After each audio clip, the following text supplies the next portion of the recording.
Hi hello ನಮಸ್ತೆ welcome back to Navya Vinay YouTube channel. ಇವತ್ತಿನ ದಿನ ನಾನು ಅಂಗನವಾಡಿಯಲ್ಲಿ ಕೊಡುವಂತಹ ಮಿಲ್ಕ್ ಪೌಡರನ್ನು ಯೂಸ್ ಮಾಡಿ ಈಸಿಯಾಗಿ ಮನೆಯಲ್ಲೇ ಪನ್ನೀರನ್ನು ಯಾವ ರೀತಿ ಮಾಡೋದು ಅಂತ ತೋರಿಸ್ತಾ ಇದ್ದೀನಿ.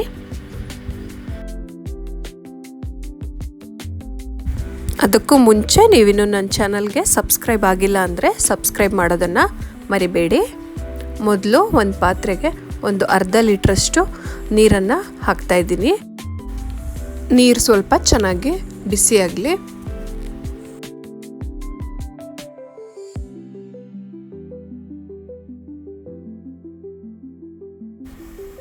ಈಗ ನಾನು ಒಂದು ಬೌಲಷ್ಟು ಹಾಲಿನ ಪುಡಿಯನ್ನು ತೆಗೆದುಕೊಳ್ತಾ ಇದ್ದೀನಿ. ಇದನ್ನು ಅಂಗನವಾಡಿಯಲ್ಲಿ 3 ವರ್ಷದಿಂದ 6 ವರ್ಷದವರೆಗೂ ಮಕ್ಕಳು ನಿಮ್ಮ ಮನೆಯಲ್ಲಿದ್ದರೆ ಅಂಗನವಾಡಿಯಲ್ಲಿ ತೆಗೆದುಕೊಳ್ಬೋದು ನೀವು. ನೀರು ಕೂಡ ಚೆನ್ನಾಗಿ ಕಾದಿದೆ. ಈಗ ಹಾಲಿನ ಪುಡಿಯನ್ನು ಹಾಕಿ ಏನು ಲಂಪ್ಸ್ ಇಲ್ಲದೆ ಇರೋ ರೀತಿ ನೀಟಾಗಿ ಮಿಕ್ಸ್ ಮಾಡ್ಕೊಳ್ಳೋಣ. ಈ ಪೌಡರನ್ನು ಚೆನ್ನಾಗಿ ಹಾಲಿನ ಹದಕ್ಕೆ ಬರೋವರೆಗೂ ಚೆನ್ನಾಗಿ ಮಿಕ್ಸ್ ಮಾಡ್ಕೊಳ್ಳೋಣ. ಸ್ವಲ್ಪ ಗಟ್ಟಿ ಅನಿಸಿದ್ರೆ ಮತ್ತೆ ನೀರನ್ನು ಸೇರಿಸಿ ಮಿಕ್ಸ್ ಮಾಡ್ಕೊಳ್ಳೋಣ.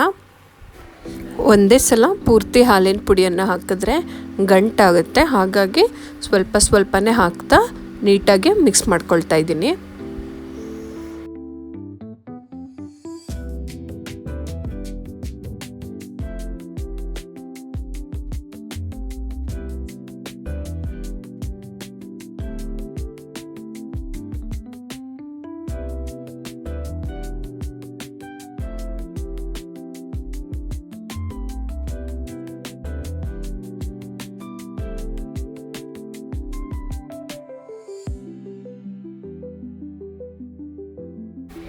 ಇದು ಕೆನೆಭರಿತ ಹಾಲಿನ ಪುಡಿ ಆಗಿರೋದ್ರಿಂದ ಸ್ವಲ್ಪ ಗಟ್ಟಿನೇ ಬರುತ್ತೆ. ಹಾಗಾಗಿ ಮತ್ತೆ ನೀರನ್ನು ಸೇರಿಸಿ ಹಾಲಿನ ಹದ ಬರುವವರೆಗೂ ಮಿಕ್ಸ್ ಮಾಡ್ಕೊಳ್ಳೋಣ. ಮಿಕ್ಸ್ ಮಾಡಿ ಅದನ್ನು ಚೆನ್ನಾಗಿ ಕುದಿಯೋದಕ್ಕೆ ಇಡ್ತಾ ಇದ್ದೀನಿ. ಈಗ ಈ ಹಾಲನ್ನು ಹಾಲಿನ ಪುಡಿಯಿಂದ ಮಾಡಿರೋದ್ರಿಂದ ತಳ ಹಿಡಿಯುತ್ತೆ. ಹಾಗಾಗಿ ಒಂದು ಸೌಟಲ್ಲಿ ತಿರುಗಿಸ್ತಾ ಇರಬೇಕು.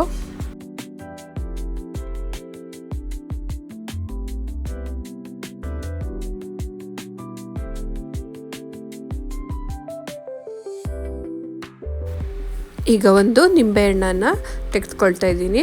ಅದನ್ನು ಕಟ್ ಮಾಡಿ ಅದರ ರಸವನ್ನು ತೆಗಿತಾ ಇದ್ದೀನಿ.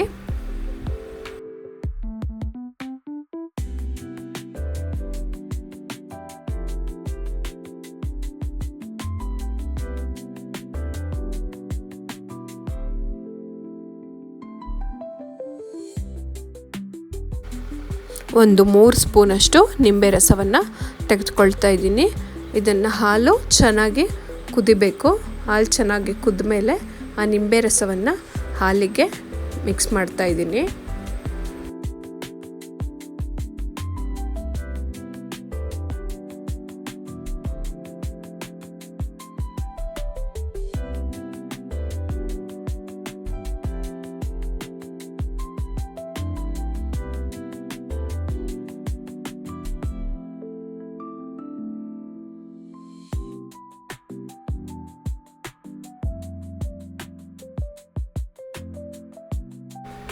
ನೋಡಿ, ನಿಂಬೆ ರಸವನ್ನು ಹಾಕಿದ ತಕ್ಷಣವೇ ಹಾಲು ಯಾವ ರೀತಿ ಒಡೆಯೋದಕ್ಕೆ ಸ್ಟಾರ್ಟ್ ಆಗಿದೆ ಅಂತ ನೋಡಿ. ಸೌಟ್ ಮೇಲೆಲ್ಲ ಯಾವ ರೀತಿ ಅಂಟ್ಕೊಂಡಿದೆ. ಇನ್ನು ಪೂರ್ತಿಯಾಗಿ ಹಾಲು ಚೆನ್ನಾಗಿ ಒಡಿಬೇಕು. ಅಲ್ಲಿವರೆಗೂ ಚೆನ್ನಾಗಿ ಕುದಿಸ್ಕೊಳ್ಳೋಣ. ನಿಮಗೇನೆ ಗೊತ್ತಾಗುತ್ತೆ, ಅದು ಸಪ್ರೇಟ್ ಆಗುತ್ತೆ. ಗಟ್ಟಿ ಇರೋದೆಲ್ಲ ಒಂದು ಕಡೆ ಬರುತ್ತೆ, ನೀರು ಥರ ಇರೋದೆಲ್ಲ ಒಂದು ಕಡೆ ಹೋಗುತ್ತೆ.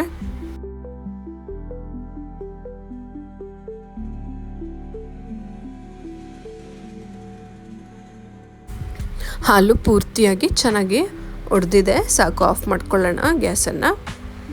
ಈಗ ಒಂದು ತೂತ್ ಬಾಣಲಿಯನ್ನು ತೆಗೆದುಕೊಳ್ತಾ ಇದ್ದೀನಿ, ಅಥವಾ ಜಾಲರಿಯನ್ನು ಕೂಡ ನೀವು ತೆಗೆದುಕೊಳ್ಬೋದು. ಅದಕ್ಕೆ ಒಂದು ಕಾಟನ್ ಬಟ್ಟೆಯನ್ನು ವಾಶ್ ಮಾಡಿ ಹಾಕ್ತಾ ಇದ್ದೀನಿ.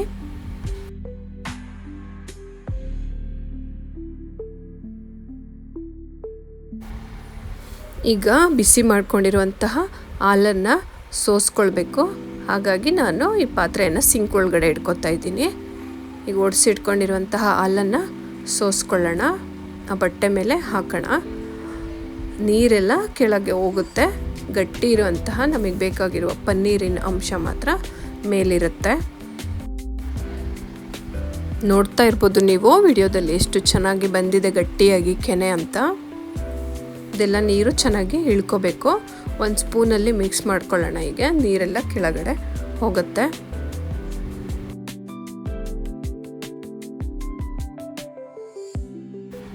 ಈ ರೀತಿ ಬಟ್ಟೆಯನ್ನು ಗಂಟು ಕಟ್ಟಿ ಈ ರೀತಿ ಸ್ಕ್ವೀಸ್ ಮಾಡೋಣ. ಆವಾಗ ನೀರೆಲ್ಲ ಚೆನ್ನಾಗಿ ಇಳ್ಕೊಳ್ಳುತ್ತೆ. ಬಿಸಿ ಇರೋದ್ರಿಂದ ಸ್ವಲ್ಪ ತಣ್ಣೀರನ್ನು ಬಿಡ್ತಾ ಈ ರೀತಿ ಸ್ಕ್ವೀಸ್ ಮಾಡೋದ್ರಿಂದ ಚೆನ್ನಾಗಿ ನೀರೆಲ್ಲ ಹೋಗುತ್ತೆ.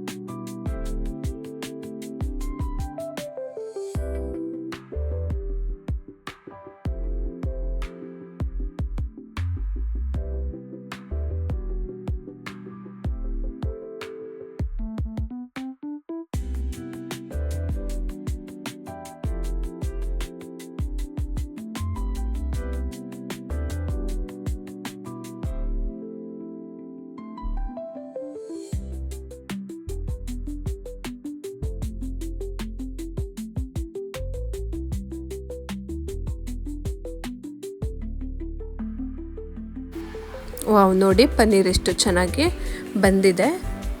ನೋಡಿ ಎಷ್ಟು ತರಿಯಾಗಿದೆ. ಇದನ್ನು ಒಂದು ಸಲ ವಾಶ್ ಮಾಡ್ಕೊಳ್ಳೋಣ. ಸ್ವಲ್ಪ ತಣ್ಣೀರಿನಿಂದ ಒಂದು ಸ್ವಲ್ಪ ತೊಳ್ಕೊಬೇಕು.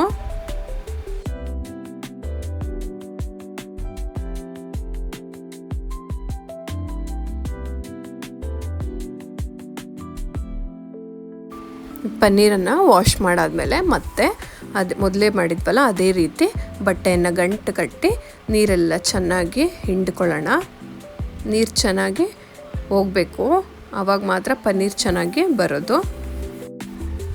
ಈಗ ನಾನು ನೀರೆಲ್ಲ ಹಿಂಡಿ ಇಟ್ಕೊಂಡಿರುವಂತಹ ಪನ್ನೀರನ್ನು ಒಂದು ಶೇಪ್ ಮಾಡೋದಕ್ಕೆ ಅದನ್ನು ಒಂದು ಶೆಲ್ಫ್ ಮೇಲೆ ಈ ರೀತಿ ಫ್ಲ್ಯಾಟಾಗಿ ಮಾಡ್ತಾಯಿದ್ದೀನಿ. ಈ ರೀತಿ ಮಾಡಿ ಮತ್ತೆ ಒಂದು ಜಾಲರಿ ಮೇಲೆ ಇದನ್ನು ಇಡ್ತಾ ಇದ್ದೀನಿ. ಇನ್ನೂ ನೀರೆಲ್ಲ ಚೆನ್ನಾಗಿ ಇಳ್ಕೋಬೇಕು. ಹಾಗಾಗಿ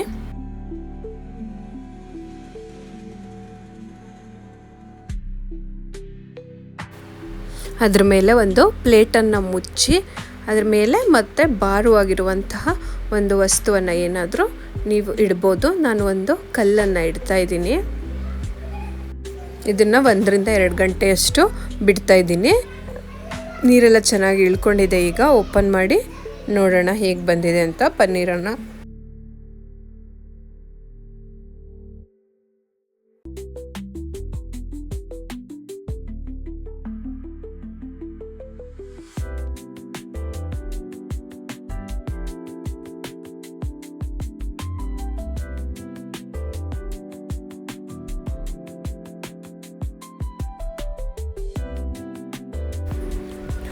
ನೋಡಿ ಪನ್ನೀರು ತುಂಬ ಚೆನ್ನಾಗಿ ಬಂದಿದೆ. ನೋಡಿ ಎಷ್ಟು ಸಾಫ್ಟ್ ಆಗಿದೆ. ನೋಡಿ ಈ ರೀತಿ ಮನೆಯಲ್ಲೇ ನೀವು ಹಾಲಿನ ಪುಡಿಯಿಂದ ಪನ್ನೀರನ್ನು ಮಾಡ್ಕೊಳ್ಬೋದು. ಈಗ ನಾನು ಈ ಪನ್ನೀರನ್ನು ಒಂದು ಚಾಕುವಿನಿಂದ ನಮಗೆ ಬೇಕಾಗಿರುವಂತಹ ಶೇಪಲ್ಲಿ ಕಟ್ ಮಾಡ್ಕೊಳ್ಬೋದು. ಅಂಗನವಾಡಿಯಲ್ಲಿ ಸಿಗುವ ಹಾಲಿನ ಪುಡಿಯಿಂದ ಮಾಡಿರುವಂತಹ ಪನ್ನೀರು ಸಿದ್ಧವಾಗಿದೆ. ತುಂಬ ಸುಲಭವಾಗಿ ಮಾಡಿರುವಂತಹ ಈ ಪನ್ನೀರ್ ರೆಸಿಪಿಯನ್ನು ನೀವು ಕೂಡ ಮನೆಯಲ್ಲಿ ಟ್ರೈ ಮಾಡಿ ಹೇಗೆ ಬಂತು ಅಂತ ಕಮೆಂಟ್ ಮೂಲಕ ತಿಳಿಸಿ. ನಿಮಗೆ ಈ ವಿಡಿಯೋ ಇಷ್ಟ ಆಗಿದ್ದರೆ ಲೈಕ್ ಮಾಡಿ ಮತ್ತು ಶೇರ್ ಮಾಡಿ. ಧನ್ಯವಾದಗಳು. ಬಾಯ್ ಬಾಯ್.